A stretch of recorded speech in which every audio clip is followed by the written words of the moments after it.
Megan Buell are my guests today from the Tennessee Highway Safety Office. Welcome to both of you. Thank you. I know we're talking about distracted driving among teens and what's being done about it, how you're tackling it. What is the mission, first of all, Vic, of your office? The mission of the Highway Safety Office is to save lives through education and enforcement and awareness and voluntary compliance with our youth and our drivers on Tennessee roadways. And you know a lot about this. You shared with me that you were a highway patrol officer for many years. Yes. So you know of what you speak here. Yes, I'm a former state trooper of 27 years, serving my last 7 years in the administrative division of the highway patrol, and this is a new job for me, but it's been very rewarding. I'm very honored to serve in this position. Oh, I'm sure.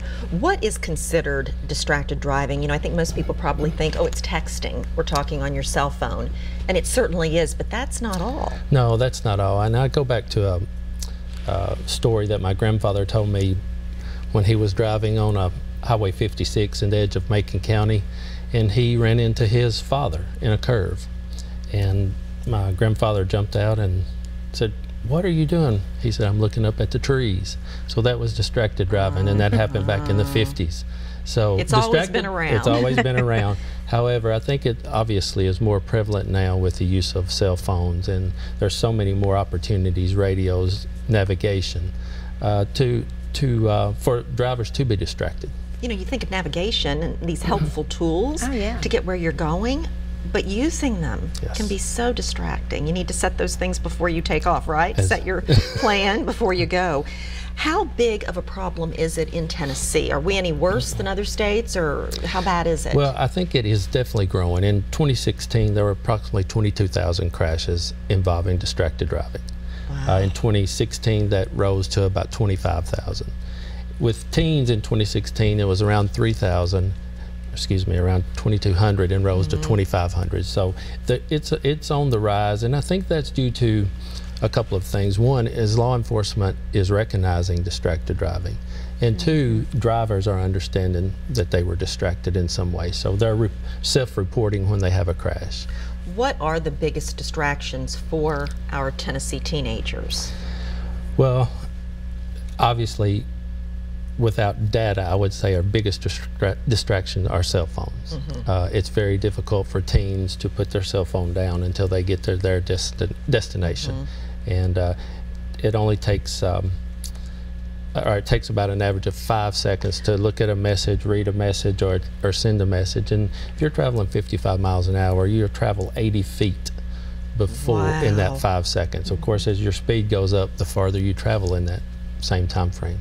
Wow, that really puts it in perspective. In 5 seconds, at 55 miles per hour, enough time, I'm reading here, I didn't know this, to cover the length of a football field. Wow. Yes. All right. That's hard to believe. Okay, why are teens more inclined, Megan, to be distracted while driving? Is it just the immaturity? What is it? Well, and you bring up a good point. I mean, it is immaturity. It's lack of life lessons. It's lack of driver's education. You know, when you're speaking about cell phones, here in Tennessee, we have the graduated driver's licensing law. And so from 15 to 18 years of age, you are not allowed as a teen to have a cell phone in use while you are driving a vehicle. So it's against the law, okay, to have your phone in use, in hand, when you're driving on our Tennessee roadways. And that's a way, of course, to keep our teens safe. And so when you're looking at just the overall, what can we do to help our teens, you've got to educate your children.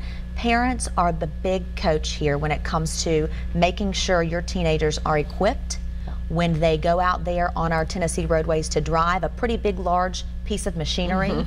You know, it's good to want to make sure that your child feels comfortable and confident when they get behind that wheel and they're driving here in Tennessee to get to their destination safely. So, you know, as a community, as parents, we all have an obligation to really make sure that our teens are safe. And one way to do that is by making sure they're educated when they get behind that wheel. So what kind of programs does your department offer teens or parents of teens, I assume both, to help them? Sure. You know, the great thing about Tennessee, it is such a prevention state. There are so many great resources around the state. Students Against Destructive Decisions, your Tennessee Teen Safe Driving Coalition, ReduceTeenCrashes.com. So these are resources available for parents and teens to look into the safe driving habits and, of course, behaviors.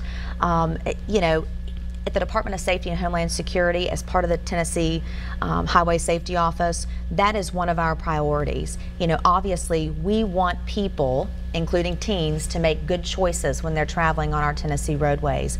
And that's part of what we do through enforcement, through behavior, education, awareness on behaviors, making good choices on our roadways when you get behind that vehicle. But again, parents are the #1 coach when it comes to their teens. What do you tell them? This is for either one of you. I mean, put the phone in your glove compartment, put the phone where you can't see it or hear it, put it on airplane mode. What are some specifics that you tell them? I think all the above. All the above? All the Absolutely. above. Just, if you can keep it out of sight and out of mind, they're less likely, if it does vibrate or if they receive a message, to grab that phone and look at it. And as a parent, it's good to talk to your teen and say, look, you know, this is the law. Keep your cell phone down. When you pull over, if you need to call me, then pull over. Go to a parking lot, call me, text me. You know, the #1 text that comes in to teens while they're driving is from their parents. Really? Okay, so, and there you go. And so when you're talking about behaviors, teens are still looking at their parents as that #1 influencer in their lives. So it's really important that parents take that initiative and remember your child is watching you and will emulate your behaviors. Set an example. That's right. Yes, all right. Vic and Megan, thank you very much. Congratulations on this new position for you as well. Thank you. Thank you. Thank you. And we'll be right back.